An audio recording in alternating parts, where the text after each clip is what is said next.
Ayol kishi uyda dam olib yotmaydi. U ishlaydi. Tushunishingiz uchun bu uning ishi. Erkak kishi esa uydan tashqarida ishlaydi. Agar siz uydan tashqarida ishlasangiz, dam olish uchun qayerga borasiz? Uyga. Agar siz uyda ishlasangiz, dam olish uchun qayerga borasiz?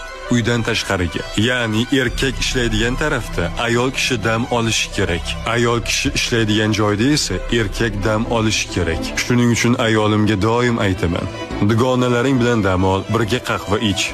Tushunamanki, u dam oladi. Do'konlarga borishadi, kafega borishadi, dugonalari bilan birga dam oladi. Tushunyapsizmi? Ayol kishi uyda dam olmaydi. Shunchaki biz erkaklar shunaqa o'ylaymiz.